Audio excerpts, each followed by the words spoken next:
Tak boleh tu nak jaga tu. Nak faham hukum ni kena faham lah. Kenal dulu haram dia haram apa. Jangan duk jatuh terus nampak ya. Begitu je. Baik. Barang siapa menafikan wujub yang diwajibkan dengan ijma'. Ijma' bukan ittifaq. Ittifaq lain, ijma' lain. Itu fiqh. Bab ijma' ni maknanya sudah diputuskan kerana ada nas. Daripada Al-Quran dan Sunnah ada nas, masa tu jadi ijma'. Semayang Rasulullah banyak. Rasulullah sembahyang ni macam-macam sembahyang lah. Tapi yang mana jadi fardu, yang mana jadi wajib, yang mana jadi sunat. Nampak tak?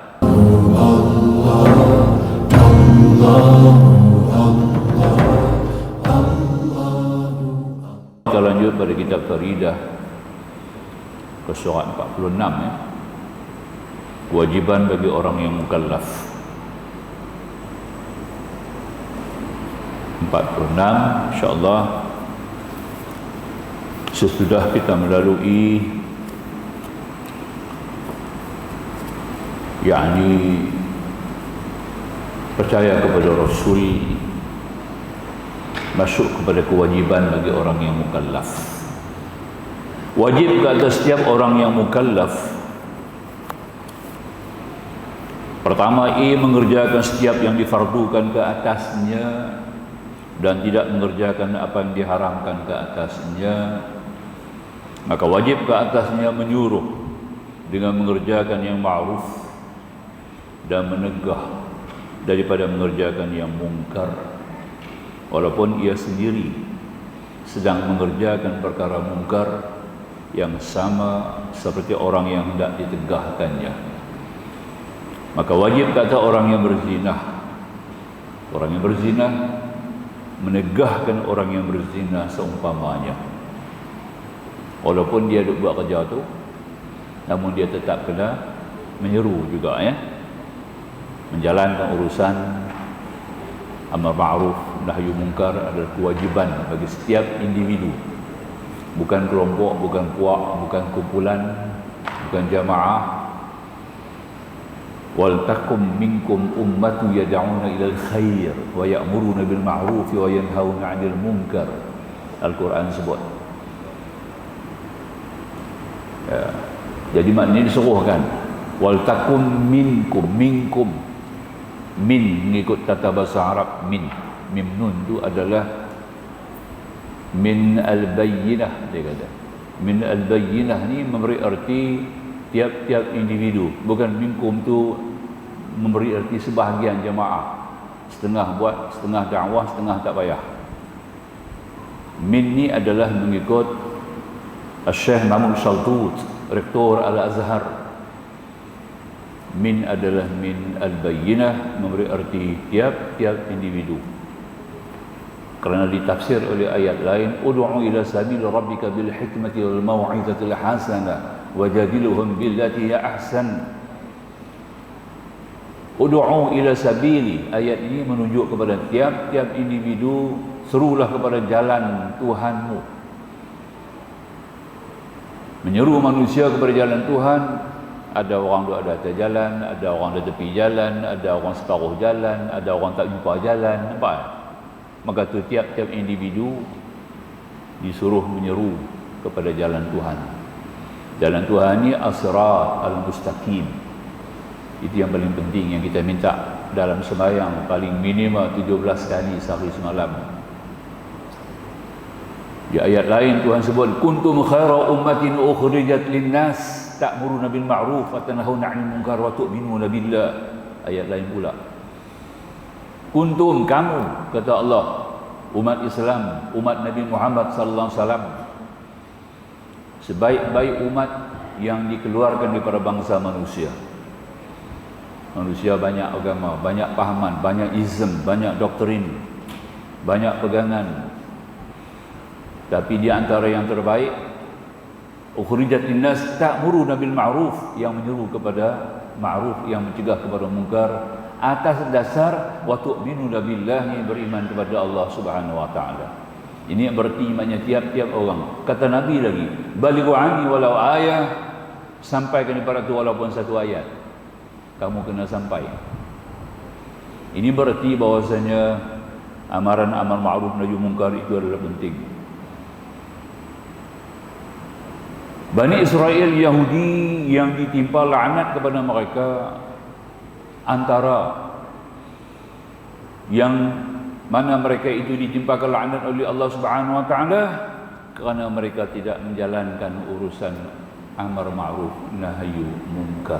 Itu satu sebab. Dia ada 5 sebab kenapa Yahudi itu kena laknat. Ya, ada 5 sebab. Kita kalau ikut dalam peristiwa Isra wal Mi'raj, dalam surah Isra wal Mi'raj akan keluar dalam perkara ni. Orang yang menceramah Isra wal Mi'raj ni, dia akan sentuh lah bab tu. Kenapa Bani Israel bila masuk kepada bab, kepada soalan apabila Rasulullah sampai di Baitul Maqdis, Rasulullah dianjurkan menjadi imam, sedangkan di belakang Nabi itu adalah semuanya rasul-rasul yang majoritinya daripada kalangan Bani Israel Yahudi. Kenapa rasul-rasul yang veteran macam Nabi Ibrahim, macam Nabi Musa, Sulaiman, Daud, kenapa tidak jadi imam? Kenapa Rasulullah? Maknanya Allah memberikan tanggungjawab kepada keturunan bangsa Arab pula untuk memimpin dunia, bab khulafah, memimpin dunia. Sebab Bani Israel gagal melaksanakan perintah Allah Subhanahu wa taala. Dia gagal. 18 orang rasul daripada 25 rasul adalah Bani Israel. Umatnya gagal, Yahudi. Antara sebabnya kerana mereka ditimpa, maka mereka telah melakukan satu kecurangan. Antara kecurangan yang paling besar adalah lari daripada amar ma'ruf nahi munkar.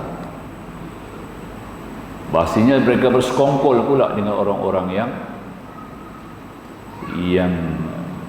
orang-orang yang jahat, orang-orang yang zalim, orang-orang yang asi maksiat.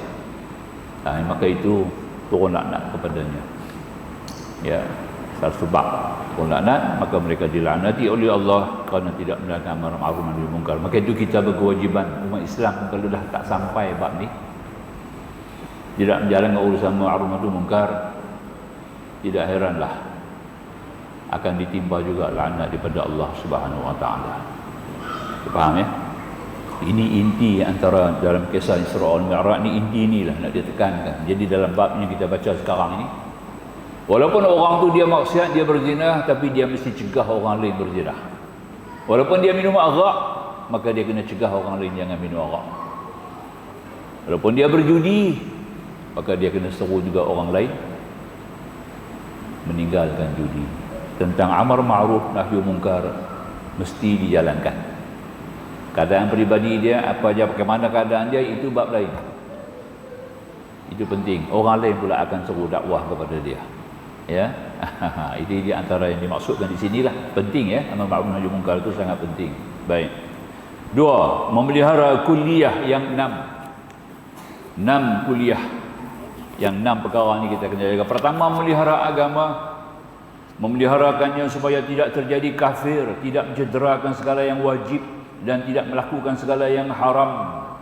Kerana memelihara agama itu disyarakkan memerangi sekalian orang kafir harbi. Kafir harbi ini kafir yang menentang Islam. Menentang Islam.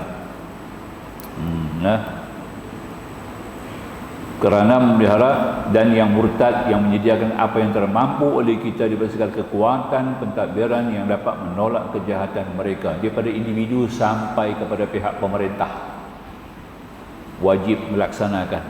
Perkara penting adalah memelihara agama. Maka itu Allah izinkan, kalau kita perhati balik dalam membentuk kesempurnaan ad-din, agama Islam itu sendiri, ada 6 pola, 6 poles, 6 pola. Saya pernah sebut dulu lah.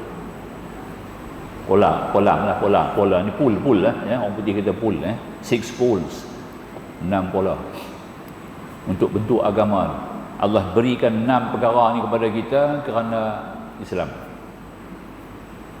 Ya. Pertama sekali, akidah.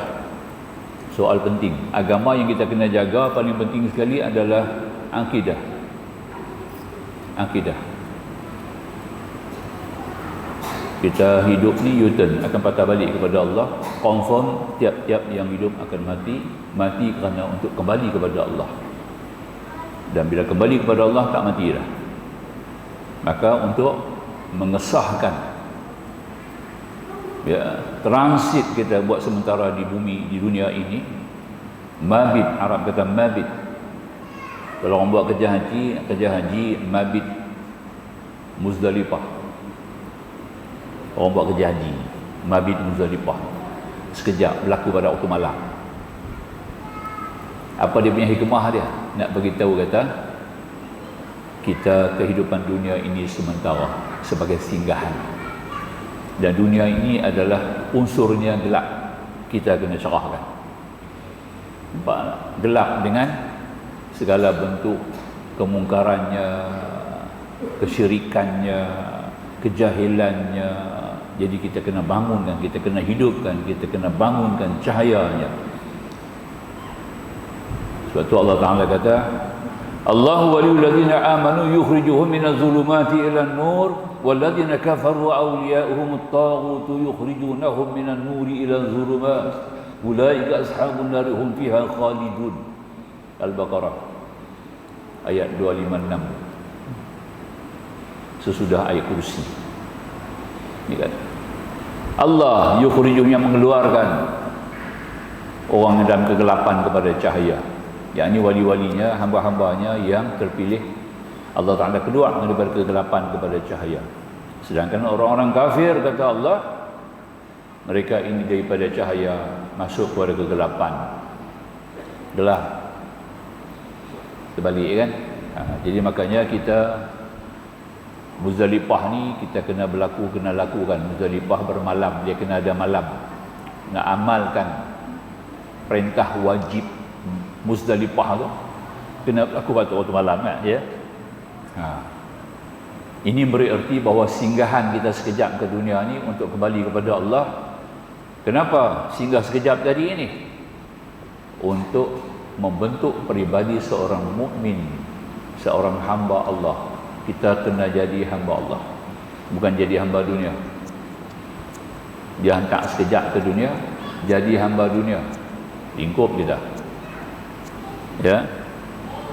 Dia jadi kita hamba dia, maknanya kita kena cari jalan-jalan kehambaan, bentuk peribadi kita sebagai seorang hamba, Abdullah kepada Allah Subhanahu Wa Taala. Maka perkara paling pokok sekali, first kolam yang pertama sekali Islam itu adalah akidah. Kena tanam akidah, kena cari ilmu akidah, kena tuntut ilmu akidah, kuasai bab ketuhanan, mengenal Allah. Dan kita buktikan pengenalan Allah itu dengan kita bersembahyang, sujud sembah kepadanya. Kenapa kamu sembah? Kenapa kamu sujud? Kerana ada Allah. Kepada siapa kamu sujud? Kepada Allah. Dan tentu pasti kamu kena mengenal Allah. Tak kenal Allah, sujud apa? Betul tak? Itu paling penting sekali. Jadi kita mengenal Allah. Pertama. Kedua, pola yang kedua kita ringkaskan, saya dah pernah sebut perkara ni. Perkara yang kedua adalah ibadah. Di bumi ini kita dihantar untuk menjadi abdun. Wa ma khalaqtul jinna wal ins illa liya'budun. Tidak aku ciptakan jin dan manusia melainkan semata-mata kerana ibadat kepada aku. Bukan nak hidup di dunia senang lenang, mencari keduniaan semata-mata. Itu silap besar tu, ya. Salah besar, silap besar, dan kita hanyut jauh. Kita kena pulang balik kepada Allah. Kita ni adalah abiris sabil, orang yang berjalan, bukan orang yang singgah. Kita ni adalah perantau. Itu hakikat dia. Kedua, ibadah. Kena buat ibadat. Semua ibadat, semua bentuk ibadat. Makan, minum sampai jadi semua soalan kita ibadatkan kepada Allah. Dua. Nombor tiga, tools yang ketiga, Allah bagi kita dunia. Ambil dunia, bukan buang. dunia yang ma'ruf, dunia yang ahsan, dunia yang baik kita ambil. Sebab dunia itulah yang akan menjadi aset kita untuk kita mendapatkan rahmat Allah di akhirat. Ad-dunya mazra'atul akhirah, Nabi kata. Dunia ni jambatan sampai ke akhirat. Dia bukan putui. Bawa pergi ke akhirat, hak dunia yang ma'ruf. Faham dunia. Yang ketiga, yang keempat, yang keempat, akhirat. Ad-dunya khuliqat lakum wa antum khuliqtum lil akhirah. Dunia Tuhan cipta untuk kamu, tapi kamu, wahai manusia, bukan untuk dunia, kamu untuk Allah. Baik. Ya, ad-dunya khuliqat lakum, dunia diciptakan untuk kamu, wa antum khuliqtum lil akhirah, sedangkan kamu dicipta untuk akhirat. Jadi kita kena faham, maka itu kita kena kembali kepada Allah di akhirat. Itulah abadi. Setiap kali dalam Fatihah, Maliki yaumiddin, Maliki yaumiddin, Sa'ad. Maliki yaumiddin, pemerintah, penguasa di hari ad-din, tu agama tu. Allah nak nilai agama kita, di situlah. Nak nilai iman kita, di situlah akhirat. Sebab itu dipanggil hari penilaian agama, tapi dalam tafsir tidak sebutlah hari agama. Hari pembalasan. Ya. Itu 4. Habis 4 perkara ni nak jaga, itulah. Nak jaga 4 perkara ni, dia pakai kolam yang nombor 5. Nombor 5 dia panggil apa? Daulah. Kita kena ada negeri, kena ada tapak, kena ada bumi tempat berpijak. Orang Islam kena ada bumi dia sendiri, negeri dia sendiri, tapak dia sendiri. Nampak?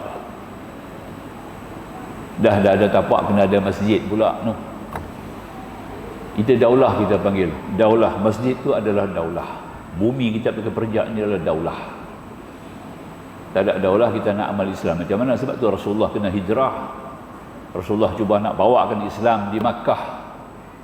Selama 13 tahun Rasulullah berjuang bersungguh-sungguh. Tak boleh dapat juga bumi Makkah. Karena nak mengamalkan Islam, maka Rasulullah berhijrah ke Madinah. Madinah sajalah tempat dia yang boleh memberikan, yang boleh menjamin. Jadi dipanggil Madinah, town Madinah, bandar. Ya, itu Rasulullah. Jadi yang kelima adalah ad-daulah. Daulah saja tak cukup. Ada masjid, tak ada AJK nak takbir, macam mana? Ada masjid kena ada orang takbir, betul tak? That's why ada pula politik. Artinya pentadbiran yang ditakbir oleh segelintir orang-orang yang berkelayakan. This is politik. Maka dalam isi disebut as-siyasah 6. Akidah, ibadah, dunia, akhirat, daulah, siyasah. Itulah 6 Islam. Islam dia 6 perkara. Orang kata politik tak masuk, Islam tak betul. Yang tak masuk tu kita bercakap parti-parti, yang tu tak masuk. Nampaklah. Duk bawa bendera, bawa parti yang tu yang tak masuk. Ya. Politik. Ya. Saya duk buat pelabuhan dulu, masa buat inspection. Masa saya port officer Penang, port. Masa dulu lah sebahagian daripadanya. Port labor board dulu. Sahabat saya ada di sini lama. Kita buat inspection kapal. Saya buat inspection kapal. Dia punya captain kata saya, your workers they are handling cargo with politics. Dia kata. Tu lah. Dia kata pekerja-pekerja hang handling cargo, dia kata, dengan politik. Oh, hebat. Maknanya dengan tertib, dengan cukup, dengan sistem dia, dengan peraturan, ya, dengan undang-undang yang cukup lengkap. Kita pakai labor law, semua kita bawa, ya. Urusan keselamatan kita ambil kira, ya, keselamatan bekerja, ya, jaminan tentang kesihatan mereka, semua itu masuk dalam politik lah. Rumah tangga, suami isteri adalah ketua dalam rumah tangga. Mereka menjalankan politik keluarga, politik rumah tangga. Sebab itu Islam, nak jaga Islam adalah politik. Politik ni daulah dan siasah, nak jaga akidah, nak jaga ibadah, nak jaga kesempurnaan dunia, nak jaga keabadian akhirat. Inilah kita kena faham begitu jauh. Nampak tak? Jadi tentang dia orang nak bertanding itu masalah perjalanan politik macam kita duduk ada sekarang, sistem demokrasi, sistem monarki, parlimen dan bagai-bagai itu adalah antara kaedah-kaedah yang disusun cara kita lah. Nampaknya ini tidak masuk. Boleh faham? Jadi yang pertama, memelihara agama, memeliharanya supaya tidak terjadi kafir, tidak mencederakan segala yang wajib dan tidak melakukan segala yang bidat tadi ini. Yang kedua, memelihara nafs diri, memelihara diri pada perkara yang binasakan atau yang mudaratkan. Ini perlu kita melihat kepada ilmu akhlak, adab. Inna bu'istu liutammima makarikal akhlak. Hanya saja kau diutus untuk meluhurkan akhlak. Jadi akhlak ini artinya kaedah-kaedah mana untuk menyelamatkan diri kita. Maka Hujatul Islam, spesialis dari Imam Ghazali dan Ihya Ulumuddin, dia rangkakan perkara-perkara adab yang perlu kita lihat, yang perlu kita ada, yang perlu kita kawal. Ya, adab kita ini bukan moral, ya. Akhlak ini bukan disebut moral, jangan salah faham lah, ya. Moral ni adalah merupakan budaya, adat bagi sesuatu bangsa yang berbeza-beza. Itu kita panggil moral. Moral bukan akhlak, ya. Bukan. Akhlak ni etika. Ya. Malik Fandabi, scholar daripada Maghribi. Malik Fandabi, scholar daripada Maghribi. Ya. Perdana Menteri kita punya favorite lah. Perdana Menteri kita sekarang ni, favorite dia lah Malik Fandabi ni. Dia banyak baca buku-buku tu, ya. Malik Fandabi kata Islam ni dia kena ada 4. Kalau ada 4 ni Islam sempurna. Maksudnya makna tiap-tiap orang Islam mesti ada 4 perkara ni. Nampak tak? Nah, 4 perkara. Pertama, dia kena ada etika. Akhlak. Ya. Akhlak yang Islami, bukan akhlak yang sekular, ya. Dr. Albert Spencer, orang yang ada 5 degree PhD, tahu kan dia? 5 PhD. Dr. Albert Spencer, dia ni adalah pengerusi Persatuan Akhlak Dunia di US. Tapi akhlak apa dia buat? Bukan akhlak Islam, ya. Bukan akhlak Islam. Itulah. Jadi dalam dia punya modul akhlak tu, dia masuk faham-faham yang diambil juga daripada cendekiawan barat yang bijak-bijak. Contohnya Sigmund Freud, ya, Goldzeiher, tu kita baca buku orang putih yang banyak lah, cuma, ya. Saya refer buku orang putih ni barat banyak refer, ya. Jadi kita akan jumpa seumpama Karl Marx, komunis. Sigmund Freud, akhlak dia ni apa? Contohlah nak abang bagi, ya. Membenarkan LGBT. LGBT yang kita dengar sekarang ni, LGBT, ya. Laki-laki kahwin laki-laki, perempuan kahwin perempuan lah. Ini adalah antara fahaman ism yang dibawa oleh Sigmund Freud. Hebat, jadi siapa yang pakai, ya, parti-parti sosialis pakai, sosialis, dia kena sama kata sosialis ni semua kan, ya. Hak masing-masing, ya, human right. Subhanallah. Dalam bola FIFA baru ni kita tengok, Jerman punya player semua keluar pakai baju hitam, jersey hitam, HUMAN, human right, duduk tengah-tengah padang nak beritahu kepada dunia. Nampak tak? Kita ada hak kebebasan sendiri, jangan halang, jangan cegah. Maka itu tak boleh pakai Al-Quran, tak boleh pakai sunnah. Nampak tak? Tak boleh pakai Islam, kita kena tentang dia. Sebab Islam yang menghalang kita. Nampak tak? Inilah. Jadi maka itu dalam Islam kita kena ada etika yang bermodulkan kepada Al-Quranul Karim dan sunnah baginda besar Nabi sallallahu alaihi wasallam. Yang kedua, estetika, kata Malik Van Dabi. Estetika ni artinya kehalusan, kesenian, mesti ada. Agama Islam agama yang betul-betul mempunyai satu kesenian yang tinggi, seni dalam semua unsur, pakaian dia, makan minum dia, pergerakan dia, sehingga membaca Al-Quran, lagu-lagu dia, nampak ya, bangunan-bangunan dia. Osmani Turki keluar berbagai macam bentuk, ya, reka bangunan yang cantik-cantik yang sekarang ini kita dapat kita lihat di seluruh dunia, ya. Ini adalah estetika. Dan yang ketiga, ya, yang ketiga, metafizika. Metafizika, dia kena ada suatu keyakinan yang mantap.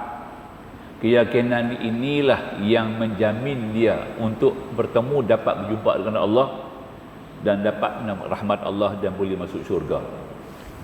Akidah inilah kita panggil akidah Ahlus Sunnah wal Jamaah. Boleh ya? Itu penting. Yang keempat, psikologi. Jadi pertama etika, kedua estetika, yang ketiga metafizika, dan yang akhir yang keempat adalah psikologi. Ya, kita kena masuk psikologi ni. Kita ada kejiwaan. Islam ni bukan kata je pakai hukum saja, ya. Ketika satu orang kena jatuh hukum qisas ni zaman Jurais, zaman Sayyidina Ali, ya. Zaman Amirul Mukminin Sayyidina Ali, hakim dia nama Jurais. Hakim nama Jurais. Ya, satu orang dah memang nak kena pancung. Nak kena pancung. Confirm dia sudah dijatuhkan hukum qisas, kena pancung. Habis itu dia pun merayu kepada hakim, "Tuan Hakim, bagilah peluang saya nak pergi jumpa anak isteri saya, tak? Nak jumpa anak isteri saya." Ini kita panggil psikologi. Nak jumpa anak isteri saya, penghabisan, ada perkara-perkara yang saya nak tinggalkan wasiat kepada mereka, nampak tak? Ya, saya janji saya mai balik. Hakim senyum ya. Senyum ya lah. Aku lepas hang pakai raib lah. Ya? Nak tangkap, nak pergi cari macam mana kan? Tu. Kemudian hakim tanya, ada siapa boleh jamin tak ni? Boleh jamin tak orang ni? Dia nak balik pergi tengok anak isteri dia, nak pesan wasiat terakhir sebelum dia datang, kita nak qisas dia. Ada di antara kamu yang boleh jamin tak? Bangun Abu Dzar Al-Ghifar, sahabat Nabi Abu Dzar Al-Ghifar, "Saya jamin Tuan Hakim." Nampak? Makna kata kalau dia tak balik, ganti kepala saya. Tu dah. Dahsyat. Okey? Balik. Dia pun lari lah orang Allah ni, lari sungguh. Sebelum maghrib dia kena sampai. Syarat dia kena sampai sebelum maghrib. Hukum tu jatuh belah pagi. Sebelum maghrib kena sampai. Dia orang duduk tunggu dekat sebelum maghrib, dia tak main. Nampak tak? Sayup matahari pun nak tenggelam lah. Tu, ya. Penghabis baru nampak sayup-sayup orang duk berlari pada jauh. Semua orang duk perhati kat Abu Dzar lah, kepala dia dah ganti kan kalau tak main. Ya. Lari, nampak dia pada jauh-jauh dia duk lari jauh, bayang-bayang duk lari pada jauh. Dia pun sampai cungap-cungap. Alhamdulillah Tuan Hakim, saya dah sampai. Saya tunai saya punya janji, nampak tak? Nampak? Hakim kata apa? Kamu dibebaskan daripada qisas. Itu dia. Pasal apa? Kamu telah menyelamatkan penjamin kamu. Nampak? Kerana kamu telah menyelamatkan satu nyawa penjamin kamu, maka itu kamu bebas. Itu psikologi. Kita panggil apa? Islam ya. Maknanya kata kalau kamu tak mari, kepala dia lah kami nak sembelih. Tapi oleh kerana kamu bertanggungjawab, kamu datang, maknanya kamu telah menyelamatkan satu nyawa. Justru itu kamu bebas daripada qisas. Subhanallah. Itu kita panggil psikologi dalam Islam. Penting ya. Bukan semua hukum kita kena jatuh terus.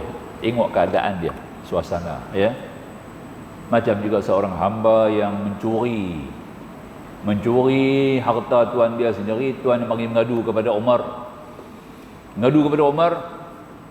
Dia kata, ni hamba aku ni curi habis, curi duit aku, curi makan, curi itu mata di. Umar kata, tengok nilai, memang dia boleh potong tangan lah. Nak potong tangan ni kalau kita mencuri benda tu nilai dia lebih daripada 85 gram emas. Benda yang kita curi tu nilai dia sama dengan 85 gram emas, baru boleh potong tangan. Curi telur ayam tak cukup lah, kan? Curi telur ayam, kan? Sebakui telur ayam curi, takkan nak potong tangan kot, tak kena hukum. Jadi nak kena potong tangan ni apabila dia telah sampai benda dia curi tu sama nilai dengan 85 gram emas. Sekarang ni 13,000 lah.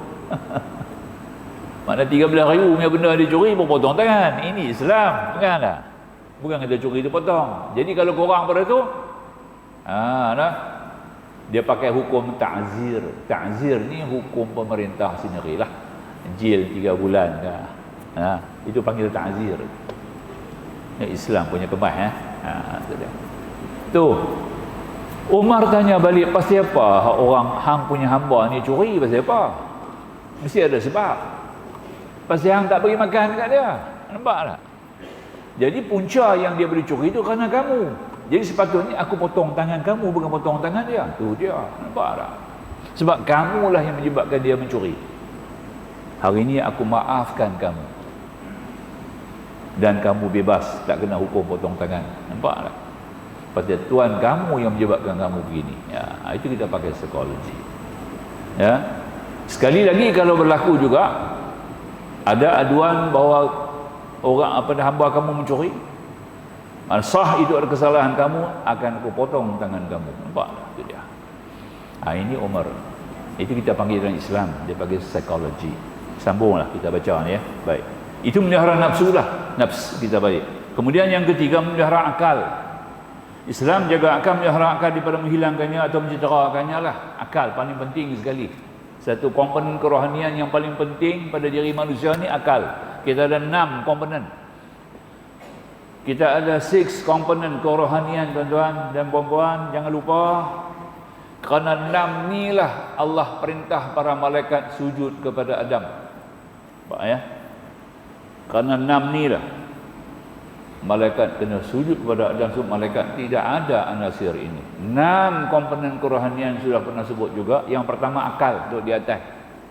Nombor 2 hati, kalbun, jantung. Orang Malaysia panggil, orang Melayu Malaysia panggil hati, orang Indonesia panggil jantung. Ya. Yang ketiga nafsu, dia ada 7. Amarah, lawamah, mulhamah, mutmainnah, radiyah, mardiyah, kamilah. 7. Kemudian yang keempat hawa. Al-Quran sebut, wa amma man khafa maqama rabbih wa nahan nafsa 'anil hawa fa innal jannata hiyal ma'wa. Hawa inilah yang menjana, yang menghangatkan nafsu. Nampak tak? Hawa yang keempat. Yang kelima syahwat. Zuinal linnasi hubu syahwati minan nisa'i wal banina wal qanatiri ila akhir al-ayah. Syahwat. Dan yang akhir sekali ruh. Akal nombor 1, Perdana Menteri. Akal Perdana Menteri nombor 1. Paling penting. Kena ada Perdana Menteri. Alam jasad ni, ya. Alam jasad ini perlu kepada seorang Perdana Menteri, akal. Maka itu Allah haramkan perkara yang boleh merosakkan akal. Antaranya arak, ya, merosakkan akal. Itu kita kena jaga. Kemudian yang keempat, kita ringkaskan yang tu. Yang keempat ni memelihara nasab keturunan. Pertalian antara bapa dan anak memeliharakan dengan berlaku zina. Jangan ada perhubungan-perhubungan. Yang mana tadi ini mengikut Persatuan Akhlak Dunia yang kita Dr. Albert Spencer tadi ini, dia kata apa suka, barang siapa suka, nak buat apa, nak dengan siapa, dia punya suka, jangan halang dah. Nampak tak? Sebab dia faham tak, dia kata God, Tuhan bagi syahwat kat kita, pasal apa kita nak tahan? Nampak tak? Ya, bang siapa yang suka dengan siapa pun lah suka buatlah. Zina tu tak perlu nak kena kahwin. Nampak tak? Ini faham persatuan sekular, akhlak dunia. Nampak? Dia pun mati lah. Spencer ni mati kena kusta di Afrika. Ya, kena penyakit kusta, ya, mati dalam keadaan yang begitu hina, keji. Ya, tu baik. Tapi orang bijak ni 5 PhD. Ya. 5 bukan PhD, 5 ijazah doktor, kedoktoran. Doktor muzik, doktor perubatan, doktor falsafah, nampak ya. Doktor tentang struktur pembangunan. Ya, kemudian doktor dari segi bahasa, pakar bahasa. Oh, hebat tu. Mana ada orang yang boleh ada 5 degree, 5 ijazah doktor macam tu? Tak ada. Belum ada lagi. Ya. Ini kelebihan Dr. Elizabeth Spencer. Baik, kita sambung dia. Jadi akal kita kena pelihara. Kemudian melihara nasab, memelihara kemaluan. Umpamanya tuduhan lah, kemaluan. Kita jaga, kita memelihara daripada terkena umpamanya tuduhan, memelihara kemaluan. Alat kelamin, sebab Nabi ada sebut kan, kita ada 10 orang sahabat Nabi yang Rasulullah jamin ahli syurga. 10 orang atas lidah Nabi sebagai ahli syurga. Ya, khutbah Jumaat dulu nanti khatib nanti sebut 10 nama tu. Lah tak ada lah. Habis ya. Khutbah yang kedua kan, khutbah yang kedua khatib nanti sebut 10 nama tu. Dulu punya khutbah lah. Sekarang tak ada lah. Dia potong habis. Nak ringkas kan, ya. Tidak.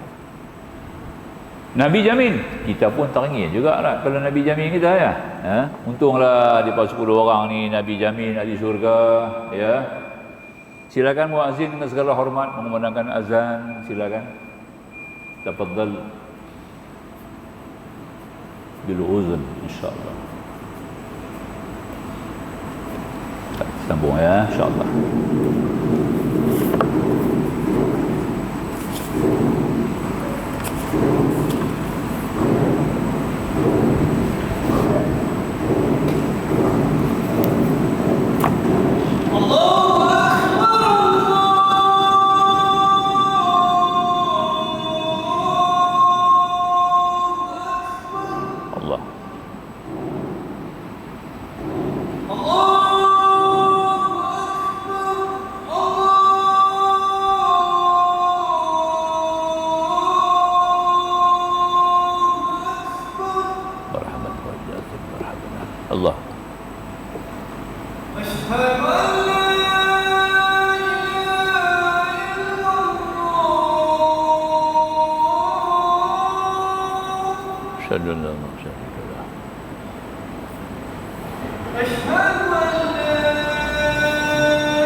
Muhammadan abduhu wa rasul. Asyhadu anna Muhammadan rasulullah.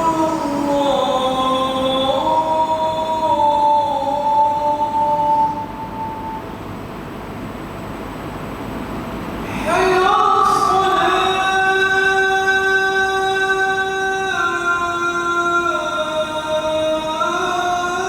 La haula wa la quwwata illa billah. Hayya 'alas salat.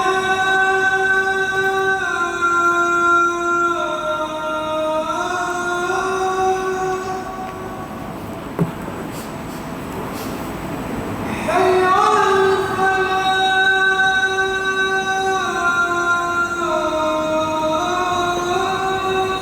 Wa la haula wa la quwwata illa billah. وجعلني مفلحا. حي على الفلاح.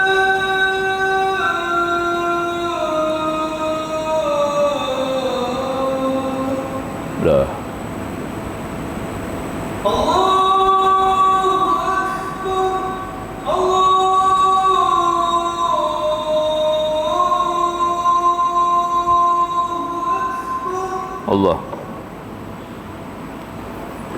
La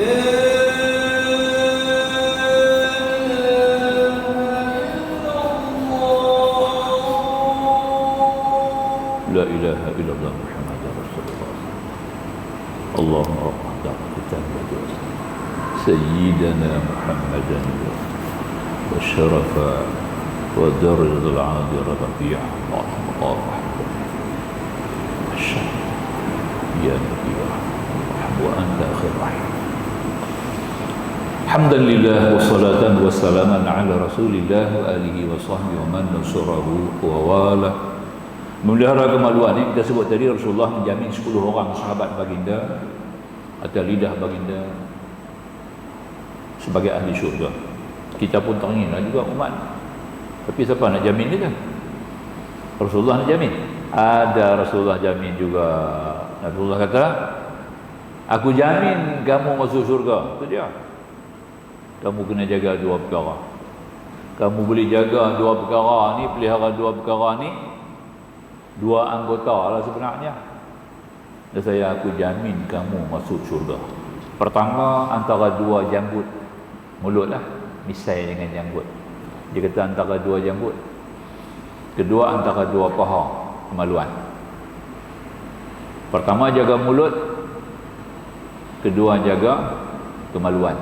2 perkara ni kita boleh pelihara, jaga elok-elok. Bukan jaga kesihatan dia dah.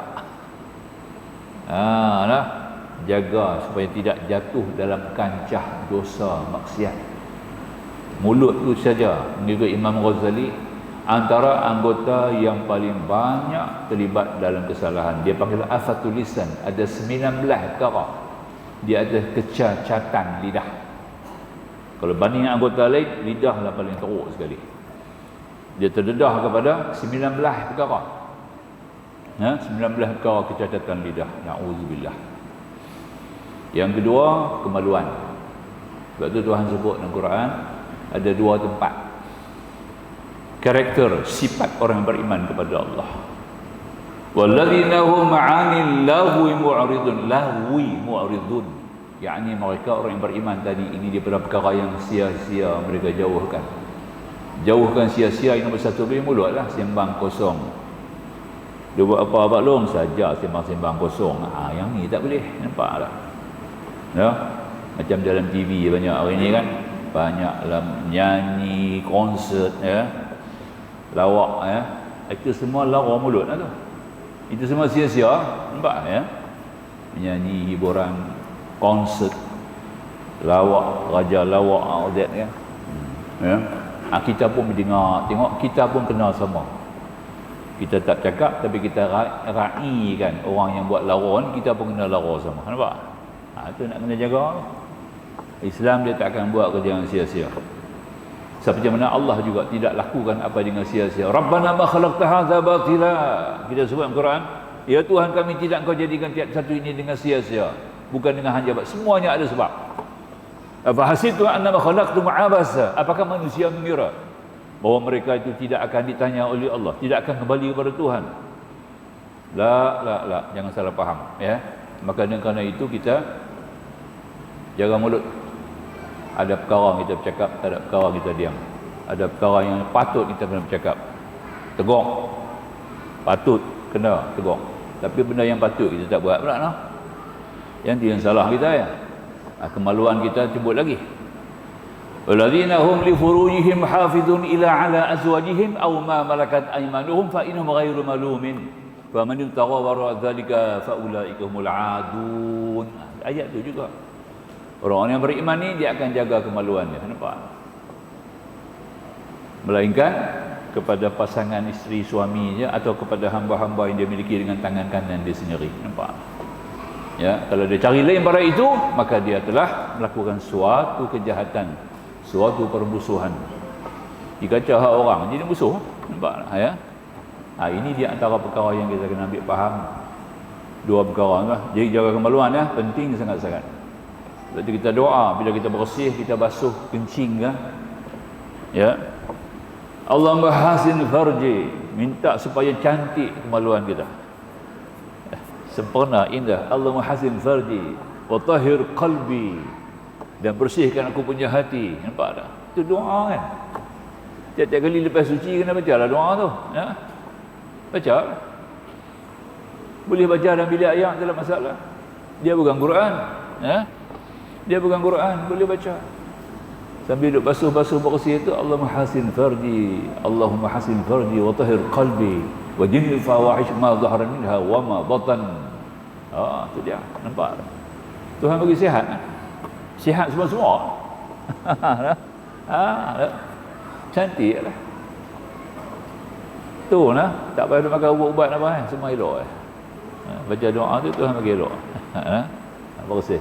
Dapat pahala. Hati jiwa pun bersih. Itu paling penting. Baik, sambung. Dan akhir yang ke-6, memelihara harta. Memeliharakan daripada digunakan pada apa yang tidak diizinkan dan syarak lah. Harta benda kita kena jagalah, ya. Kemudian wajib memelihara diri daripada ridah. Yang ni lah maha penting. Ridah ni jadi murtad. Sebesar-besar yang wajib dipelihara ke atas orang yang mukallaf ialah ridah, jadi murtad, iaitu menjadikan orang mukallaf itu putus daripada Islam, keluar daripada agama Allah. Tu kita nak kena jaga sungguh tu, ya. Keluar daripada agama Allah. Kita kena pelihara sungguh-sungguh supaya kita tidak jatuh dalam kancah sehingga lulus nanti kita bertemu dengan Allah Subhanahu wa taala dalam kubur, disahkan, ditashihkan oleh Munkar wa Nakir. Dua juru soal akan tanya kita, masa tu barulah kita buat satu pengesahan sah ke tidak Islam kita. Lah ni kita tak tahu lagi lah. Tapi lah kena ada ilmu lah. Kalau tak ada ilmu, macam mana kita nak sah kita punya syahadah? Ya, ilmu kena ada. Ilmu untuk mengenal perkara yang keluar daripada Islam. Jadi adapun memutuskan Islam, Quran serta i'tikad, berbantahan, bersenda-senda, kadang-kadang bersenda perli, mengatakan i'tikad yang baru, contohnya mengatakan bahawasanya alam bumi langit ni qadim, Allah tu baru, ya, roh tu qadim, roh kita qadim. Mana boleh? Allah tu baru, nampak tak? Ya. Ya, menafikan sifat-sifat Allah yang sabit bagi Allah, menafikan sifat-sifat ma'ani, sifat-sifat ma'nawiyah, ya. Kemudian mengatakan bahawa Allah tu berilmu, ilmu Allah juz'iyah. Ilmu kita adalah juz'iyah, ilmu Allah adalah juz'iyah, ya. Kita tak kenal orang tu, kita tak tahulah dia punya latar belakang. Orang yang kita kenal, kita tahulah latar belakang dia. Ini dia panggil juz'iyah. Allah bukan begitu. Ni kita nak mari malam ni mengaji ni, kata Mu'tazilah. Satu firqah Mu'tazilah ni dia kata apa? Bila kata mari mengaji ni, Allah pun tak tahu kita nak pergi masjid ni. Berapa ramai nak pakai baju apa? Tok guru mana nak bercakap, mana yang nak mengajak, tak tahu. Dah habis semua tadi ni, malaikat nanti balik kepada Allah, baru Tuhan tahu. Malaikat tanya, Tuhan tanya malaikat, ni ketika kamu meninggalkan mereka, keadaan mereka macam mana? Malaikat kata, ketika kami tinggal mereka di padang keadaan beribadah, sedang mengaji. Nampak tak? Ya? Sekian-sekian ramai mereka, sekian-sekian banyak mereka. Nampak? Itu yang ada makak sikit, ada bunyi lucu sikit hadis ni. Tak mana bunyi? Maknanya di hadir dalam majlis itu, tentang menumpukan pengajian, tiba-tiba ada belakang seorang dua di belakang terlena. Malaikat kata, depa ni macam mana nak tulis pahala ke macam mana? Malaikat, yang tu yang jadi lucu sikit hadis ni. Allah kata tulis semua. Siapa yang hadir dalam majlis ilmu tu, tak kira dia lena ke tak lena kan, nampak tak? Kecuali yang memang persenda-sendakan majlis lah, nampak tak? Persendakan majlis macam mana tuan-tuan? Dia tak ambil dah, tok guru duk cakap ni, main telefon. Itu satu cedera hari ni, tahu ke? Cukup dahsyat tu, main telefon. WhatsApp dia punya WhatsApp, duk baca WhatsApp dia tak habis. Seorang dia lah punya kalut sangat main telefon ni, sampai kata tak masa nak bagi tumpuan. Ini orang persenda-sendakan majlis. Orang ni tak masuk, tolak, tak pakai, nampak tak? Tapi orang lena tadi bukan dia bersenda, dia terlena dia macam mana? Dia tak? Itu ada sedikitlah dia punya keuzuran, uzur syar'i lah kita panggil, ya. Tu. Tapi telefon ni penting juga kalau kita nak record, ya. kita nak record apa yang Tok Guru bercakap, itu boleh juga. Kita tak payah pakai kertas, kita pakai phone, okey, boleh apa, itu tak salah. Ini satu di antara etika yang baik, make use of the phone kan. Antaranya kita boleh merakam Tok Guru bercakap, nampak tak? Itu dia. Itu bagus. Tapi ni dah dia tengok cerita dia kan. Dia tengok cerita dia, Tok Guru bercakap biar-biar. Ini orang yang sengaja mesenda-sendakan majlis, orang macam ni memang tak masuklah dalam pahala tadi ni. Ya, silap-silap. Maaf ya, silap-silap boleh jadi murtad tu. Pasal apa murtad? Sebab ketika Tok Guru bercakap tu dia membentangkan Al-Quran dan hadis Nabi. Nampak tak? Bila Rasulullah bercakap kita tak dengar, apa jadi? Buka Hujurat ayat 11. Hujurat ayat 11. Ya, ya ayyuhalladzina amanu, wahai orang beriman, la tarfa'u aswatakum fawqa sautin nabi. Jangan kamu angkat suara lebih daripada suara Nabi. Angkat suara pun tak boleh. Nampak tak? Wala tajharu qalbi sad, jangan juga antara kamu saling di antara kamu sendiri ya, meninggikan. An ahbata a'malukum wa antum la tash'urun, dengan demikian akan batal amalan-amalan kamu semua dan kamu tak sedar. Nampak? Quran kata. Tu nah. Baru lepas sembahyang subuh. Jemaah tu pahala besar. Sembahyang subuh ni jemaah dia punya pahala besar lah. Ya, tapi dia main telefon. Masa Tok Guru duk cakap pasal hadis, kebetulan pula pagi tu Tok Guru bercakap bab hadis. Hadis Nabi ya. Bila Rasulullah bercakap, seolah-olah Rasulullah lah bercakap bila hadis tu. Betul tak? Jadi bila dia tak indah Rasulullah, apa jadi? Nampak tak? Batal amalan dia batal habis. Ini Hujurat. Kita buka tafsir ayat 11 suratul Hujurat. Syekh Mur'ashar Al-Banjari dalam Sabil Al-Muhtadin kata, kalau imam nak baca surah yang panjang-panjang, ambil surah Hujurat. Nampak tak? Dalam Sabil Al-Muhtadin ada sebab kitab Sabil Al-Muhtadin, kitab fiqh besar Mur'ashar Al-Banjari, dia baca ni ya. Kalau imam nak baca surah panjang-panjang lah, ambil lah surah tu, suratul Hujurat. Sebab dia ada manfaat, dia ada nasihat, dia ada etika dalam tu. Penting untuk umat Islam. Jangan duk ambil banyak-banyak Al-Baqarah, duk baca Al-Baqarah, tak payah. Nampak tak? Al-Baqarah ni kita baca di rumah. Nah, di rumah kita baca Al-Baqarah, dia panjang. Ambil Hujurat. Daripada Hujurat tu cuma tengok ayat Hujurat tu daripada mula sampai habis, semua je ada hubung kait dengan masalah peribadi, masalah masyarakat, masalah jamaah. Nampak tak? Masalah akhlak, masalah etika, cukup cantik. Nampak tak? Awal-awal dia kata, la tuqaddimu baina yadallahi wa rasulih. Jangan kamu melangkah mendahului Allah dan Rasul. Ayat mula. Tengok. Mula-mula Tuhan sebut ayat dalam Hujurat, surah Hujurat tuan ya. Balik di rumah tengok tafsir Hujurat. Cantik. Kalau boleh hafal. Ini di antaranya lah yang kita nak faham. Sebelum tidur baca. Jadi wasiat. Kenapa disuruh baca kita sebelum tidur? Ada surah-surah tertentu kan Rasulullah baca sebelum tidur. Bukan baca lepas Isya dah. Kita buat lepas Isya. Tak betul dia kata sebelum tidur. Surah-surah yang Nabi baca sebelum tidur tu kerana surah-surah tu ada wasiat untuk peribadi kita nak tidur. Bila kita mati bawa dalam wasiat, nampak tak? Sebab tu dia surah-surah tertentu. Al-Mulk, Sajadah, Ad-Dukhan, Yasin, Al-Waqi'ah, ya. Itu dia. Ini surah-surah dia yang sunat baca sebelum tidur. Ada 11 surah yang Rasulullah baca sebelum tidur. 11 surah ni dia ada wasiat khusus untuk orang yang nak tidur. Nampak tak? Sebab kita tidur ni belum tentulah ya. Tidur tu mati pendek. Dia boleh jadi mati panjang terus, betul tak? Jadi surah ni, 11 surah ni akan jadi wasiat kita bila kita mati, kita tidur dalam keadaan mana kita mati. Itu pentingnya baca sebelum tidur. Tabarakalladzi, baca sebelum tidur. Nampak tak? Kita silap baca lepas Isya. Lepas Isya balik pergi tengok TV, makan apa semua. Bukan sebelum tidur, sebelum makan malam. Tak betul ya, no? Maksudnya tidur sebelum tidur tu makna kata lepas kita baca tu pergi tidur. Jangan buat kerja lain kerana surah tu ada wasiat.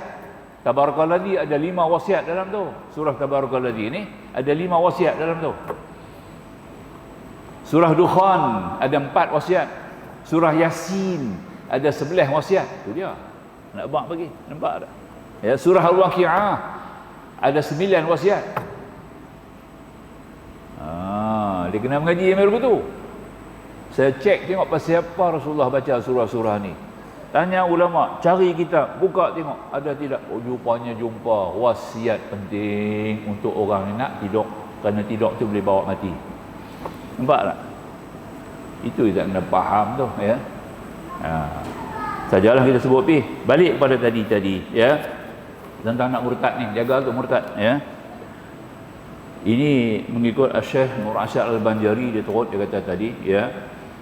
Barang siapa menghalalkan yang haram dengan ijma' seperti zina dan liwat dan minum arak dan mencuri, atau mengharamkan yang halal dengan ijma' seperti berjual beli dan nikah, jadilah dia kafir. Itu dia. Benda yang Allah Ta'ala halal kita haramkan. Benda yang haram kita halalkan. Nampak tak? Ini sudah jadi murtad. Ya, berzinah ada sejuruh dululah. Yang bercakap pun bukan jalan-jalan orang bercakap ni. Dia kata seorang perempuan, seorang janda, ya, ibu tunggal, dia tak ada pendapatan, tak ada satu pendapatan apa pun, nampak? Tiba-tiba dia pergi minta sedekah. Dia minta sedekah, orang nak bagi sedekah tu bagi syarat. Kalau hang nak mau sedekah, maaf ya, hang kena tidur dengan aku. Nampak tak? Dia pun tak ada jalan lain. Terpaksa, dia kata, nampak tak? Darurat sebab berhajat sangat, harus. Itu dia. Yang bercakap tu bukan jalan-jalan orang tu. Habis doktor yang bercakap. Nampak? Tak boleh, dia tak tahu kata zina tu haram apa. Haram ni ada 3. Pertama haram zati. Kedua haram mutlak. Ketiga haram ardi. Ada 3 ya. Haram zati. Berzina tu haram zati. Kok mana pun tak boleh zina. Tak ada cara mana boleh zina. Nampak tak? Tak ada emergency ke terpaksa. Dia haram zati. Nampak tak? Minum arak haram apa? Nampak tak? Haram mutlak. Nampak tak? Secara mutlak. Babi haram apa? Haram ardi. Itu buat fiqah tu. Fiqah kena mengaji begitu pula. Nampak tak? Bukan semua haram sama. Haram zati memang tak boleh ubah. Kok mana pun dia tak boleh jadi harus, tak boleh jadi halal.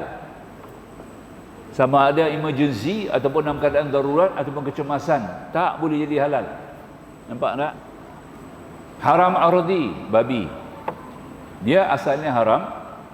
Tapi oleh kerana apa? Faman yutura ghairu baghin fala wala an fala isma alaihi. Al-Quran kata, dalam keadaan kamu terdesak, tergagah, ya, dan tidak ada jalan, maka boleh makan babi itu. Nampak? Itu dia panggil haram ardi. Ya. Haram mutlak arak. Nampak? Arak. Kok mana juga apa-apa benda yang mabuk, maka dia adalah haram. Yang boleh bawa mabuk, hilang akal, dia panggil haram mutlak. Nampak tak? Ya, tentang nak minum dia tu, kalau kecemasan tu, ini ada pendapat lain. Ada juga ulama mengatakan jadi haram ardi balik. Tak ada benda lain nak minum, dahaga sangat, ada pun arak lah. Tuang pilah dalam mulut, masuk. Sekadar melepas dahaga lah. Tak boleh minum sedap-sedap. Ini pendapat Imam Hanafi, mazhab Hanafi. Syafi'i tak boleh. Nampak? Ini haram dia. Jadi zina ni masuk dalam haram. Haram zati, tak ada jalan. Ini hamba Allah ni bagi petua pula dia kata. Dah terdesak sangat, dah tak ada cara lain, dia pun perlu kepada duit nak bela anak-anak dia tadi ni, maka bolehlah bagi sad, pinjam kat, bagi rasa lah kat kawan tu. Syaitan tu kan. Ini tak betul, tak boleh. Tu nak jaga tu, nak faham hukum ni, kena faham lah. Kenal dulu haram dia haram apa, jangan duk jatuh terus. Nampak ya? Begitu je. Baik. Barang siapa menafikan wujub yang diwajibkan dengan ijma'. Ijma' bukan ittifaq. Ittifaq lain, ijma' lain. Itu fiqh. Bab ijma' ni maknanya sudah diputuskan kerana ada nas. Daripada Al-Quran dan Sunnah ada nas masa tu jadi ijma'. Semayang Rasulullah banyak. Rasulullah semayang ni macam-macam semayang lah. Tapi yang mana jadi fardu, yang mana jadi wajib, yang mana jadi sunat. Nampak tak? Itu dia. Yang fardu 5, itu ijma'. Nampak tak? Tapi ada dalil, kan ada dalil dulu. Daripada dalil Al-Quran maupun Sunnah, daripada situ para ulama' membuat satu kajian istinbat hukum. Apabila mereka putuskan tadi ini mengatakan bahawa yang wajib, yang fardu hanya 5. Daripada sembahyang Nabi banyak kan? 5 kan? Yang fardu. Tambah satu dia mazhab Maliki, mazhab Hanafi, tambah satu pula. Dia tak kata fardu, dia kata wajib. Mazhab Hanafi ada satu wajib, dia bukan fardu. 5 fardu ada satu wajib, wajib sembahyang witir. Mazhab Hanafi orang India banyak kan, mazhab Hanafi ni. Sembahyang witir tu wajib, bukan sunat. Nampak? Kita sunat muakkadah. Sunat yang dituntutlah. Tapi mazhab Hanafi dia adalah wajib. 5 fardu, 1 wajib. Jadi 6 sehari semalam dia kena buat. Yang tak buat wajib tu bukanlah mana kata dia jadi kafir pula. Kalau yang tak buat wajib tu berdosa. Dan mazhab Hanafi kalau dia tak semayang witir berdosa. Nampak tak? Tu faham dah ya. Berdosa. Tu faham tu tadi ni. Jadi kalau Ramadan dia kena jaga lah semayang witir lah. Ya? Sebab kita ada sembahyang tarawih, kita ada witir kan. Mazhab Hanafi cukup jaga subuh, witir dia. Itu sebagai contoh ya. Maka barang siapa menafikan wujub, yang wajib, yang diwajibkan dengan ijma', seperti sembahyang 5 waktu, puasa Ramadan, zakat, haji, mewajibkan tiada wajib dengan ijma'. Seperti menambahi sembahyang yang ke-6 atau wajib puasa Syawal, jadi kafir. Itu dia. Kita pergi tambah yang lain. Dia ada wajib-wajib fardu-fardu yang tertentu saja. Lepas tu kita kena faham hukum taklifi. Kita mukallaf kena tahu hukum taklifi. Mukallaf kena tahu lah hukum taklifi yang 5 tu. Ya. Wajib, sunat, haram, makruh, jaiz. Tak habis 5 tu je. Kena ada hukum pula, hukum wada'i dia panggil. Hukum ni lah yang meletakkan perkara wajib tu kena buat atau perkara haram tu kena tinggal. Dia ada 5. Syarat, sah, batal, mani', sabab. Itu dia panggil hukum wada'i. Jadi wada'i 5, taklifi 5, 5 kali 5, 25 hukum. Mukallaf ni menanggung dalam 25 hukum. Kita lagi hidup bernafas keluar lagi tak lena, tak hilang akal, kita sentiasa diikat dengan 25 hukum. Nampak tak? Itulah hukum dia, kita kena faham taklif. Mukallaf kena tahu yang tu. Nampak ya? Jadi pendek kata barang-barang kita faham. Jadi maknanya kita tahu yang mana wajib, yang mana sunat, yang mana haram. Mengikut mazhab kita lah, ulama kita yang tunjuk Dan barang siapa mendakwa ada nabi, kemudian daripada nabi kita membenarkan orang mendakwa diri nabi, dia juga jadi kafir.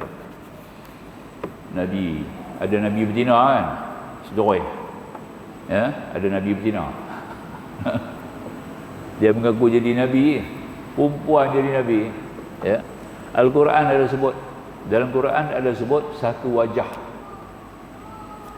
jelas bukan nabi, Siti Maryam, walaupun datang Jibril kepadanya membawa satu perintah, membawa satu arah. Walaupun dia dapat daripada Jibril. Jibril memanglah sahibul wahyi, orang yang bawa wahyi. Ya. Kebetulan dia bawa wahyi kepada Maryam, mengatakan Maryam akan dapat anak. Masih ulama punya teliti, Siti Maryam bukan nabi. Nampak tak? Maka tu orang perempuan tak boleh jadi nabi. Habis ya? Ada mengaku pula kawan ni jadi nabi. Pakak mengaku habis, yang tak reti. Ramai pengikut dia. Konon dia terima wahyi konon. Ya.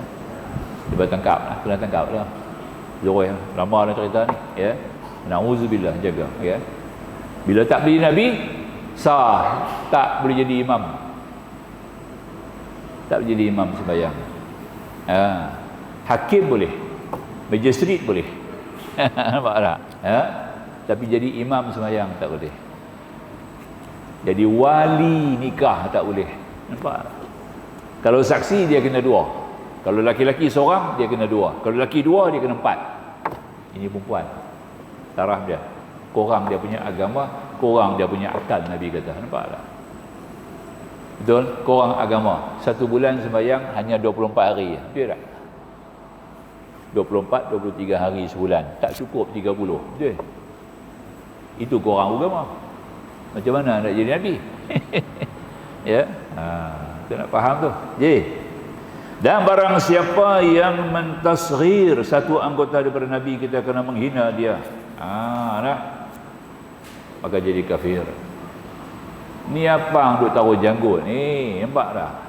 Apa sunnah? Apa sunnah dia kata? Macam kambing murtad. Cakap begitu. Apa? Hang tak mau taruh sunnah janggut sudah. Jangan duk pergi condemn lah. Taruh janggut lah ya. Dia nak taruh janggut 3-4 lai, dia punya suka. Dia pun ada 3-4 lai, nampak macam lah. Dia kata nak taruh janggut ni pasal apa? Walaupun sunnah awak ikut sunnah lah. Dia kata, kalau sunnah macam kambing lah. Dia kata, murtad. Cakap begitu. Nampak tak? Ya. Sebab Nabi ada janggut. Sampai akhirat besok Rasul-Rasul semua akan ada janggut. Ahli surga tak ada janggut. Di akhirat besok dalam surga, penghuni-penghuni surga tidak ada janggut. Tak ada. Janggut tak ada. Misai pun tak ada. Di akhirat. Surga. Ya. Yang ada cuma Rasul-Rasul. Rasul-Rasul akan ada janggut juga di surga. Nabi Muhammad ada janggut. Nabi Musa ada janggut. Dia faham lah.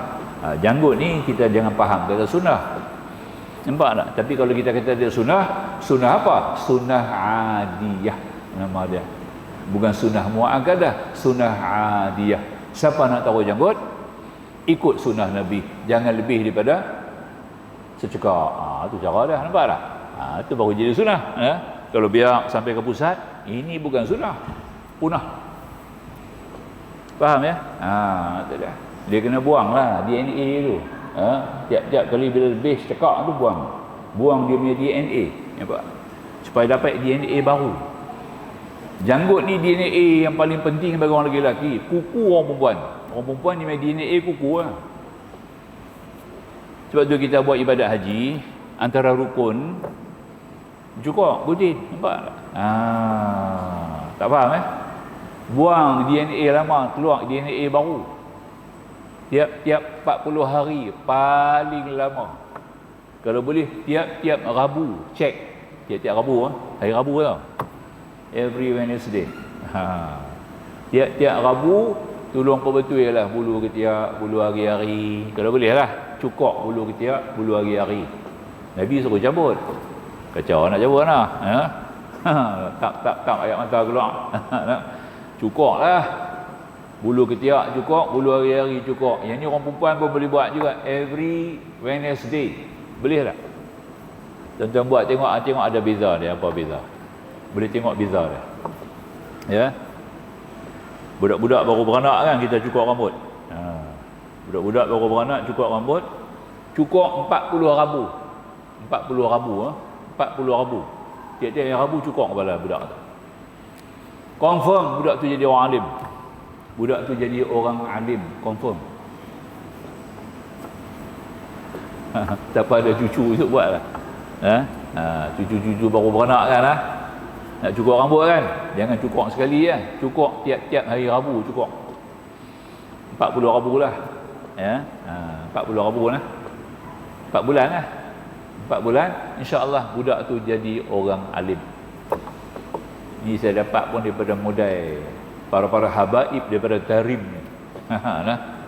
Sampai sekarang duk deal ni, duk telefon ni, duk cakap ni, duk telefon 2-3 orang habib daripada sana ini yang dapat rahsia tu, bagi tahulah kepada jemaah. Jemaah buat amal orang buat berapa juga. Tiap-tiap hari Rabu cukur bulu ketiak, potong kuku potong, buang insya-Allah kita akan dapat hikmah daripada Allah dan kesihatan kita juga terjamin. Kesihatan kita akan kena penyakit berat. Nampak tak? Antaranya tak kena kanser, barah tak akan kena penyakit itu. Kelebihan pada rambut. Tu orang tak nampak rahsia rambut tu. Saya yang boleh terpanggil je sebab dalam rukun haji ni. Rukun haji cukur, jemaah tanya macam mana siapa pergi basuh cukur pula dalam haji lah. Ya, niat ihram, wukuf di Arafah, tawaf, haji, sa'i, haji. Kemudian ada cukur, ada gunting rambut pula lah. Benda ni nampak lagu kecil tapi masuk dalam rukun haji. Mesti besar kan? Rupanya besar. Terlalu besar. Ya. Maka tu Allah fardukan kepada Nabi Allah Ibrahim AS. Dialah bawa mari ke kita. Yang bawa ni. Bab gunting, cukur rambut apa semua ni dia punya cerita lah. Nabi Ibrahim dah bawa sunnah tu sampai kepada Nabi. Tu nak jaga tu nah. Lagi ya. Dan barang siapa berkata bagi orang yang mengucap la haula wala quwwata illa billah itu tiada mengayakan daripada lapak maka jadi kafir. Nampak tak? Orang lapak. Dia lapak la haula wala quwwata illa billah. Hang kata lawan apa hang lapak tu tak hang tak lapak juga dia kata. Hang baca banyak mana pun hang dilapak begitu juga kalau hang tak makan. Nampak tak? Habis dia cakap begitu kafir tu. Nampak tak? Ya, kata orang dia lapak. Allah aku nak makan di mana ni. Tapi dia sedar, lapak kenyang ni kerja Allah. Bukan kerja kita. Allah bagi kita lapak, Allah bagi kita kenyang. Betul tak? Bukan makan yang mengenyangkan kita, bukan tak makan melapakkan kita, itu hukum adat. Hukum adat dia panggil. Nampak tak? Ya. Hukum akal. Tu dia. Hukum akal yang mengenyangkan kita, yang melapakkan kita adalah Allah. Wa amanahum min khauf, dan Allah aman kita daripada takut lapak, takut apa-apa tadi ini. Kita kena faham tu ya. Maka jangan jadi keadaan kalau kita pergi kata orang tu kata la haula wala, dia baca kita pergi kata hang baca 10 kali la haula wala pun kalau hang tak makan duk lapak macam tu lah. Kata lagu tu murtad orang tu. Nampak tak? Nah. Dia tak tahu rahsia la haula wala tu makna kita menafikan ya ta'alluq sifat kudrat Allah. Ta'alluq apa? Ta'alluq tanjizi hadis. Tu dia. Kudrat ada dua ta'alluq, tanjizi hadis, tanjizi suluhi qadim. Nampak tak? Tu dia. Kehendak ada 3 termasuk dengan tanjizi qadim. Ini lebih halus sikitlah kita mengaji bab sifat 20 tu. Ya, kita mengaji dah. Jadi pendek kata kalau kita menafikan hang kalau tak makan mesti hang lapak, mesti hang dilapak macam tu lah, hang kena makan. Nampak? Yang ni lain, kita cakap hukum adat lah. Hang lapak, hang tak makan pasal tu hang jadi lapak. Nampak tak? Itu hukum adat. Nampak? Tiba-tiba hamba Allah tu kata pula la haula wala quwwata illa billahil azim. Nampak tak? Yang bagi lapak, bagi kenyang bukan aku, Allah. Dia kata kalau hang baca 10 kali pun kalau hang tak makan hang lapak Dia kata lagu tu makna kata kita menafikan. Nampak tak? Hakikat zikir tu. Nampak tak? Dan kita menolak kepada sifat kudrat Allah, mana Allah berkuasa di atas tiap-tiap sesuatu. Nampak tak? Yang melapak, yang mengenyangkan Allah. Itu kita panggil tawajuh. Yang itu abang dan sembahyang tu. Wajah tu wajahi lillazi. Itulah dia. Doa kita yang kita baca tu itulah dia. Ya, hubung kait dia. Kita bertawajuh kepada Allah. Makna kita melihat semuanya perbuatan Allah Subhanahu wa taala, bukan perbuatan makhluk. Dan tidak beri kesan, perbuatan makhluk tidak memberi kesan. Nampak dah? Ini hakikat yang kita nak faham dah. Ya. Aku qauli hadza astaghfirullahal azim li wa lakum akhirul kalam. Wallahu subhanahu wa taala a'lam.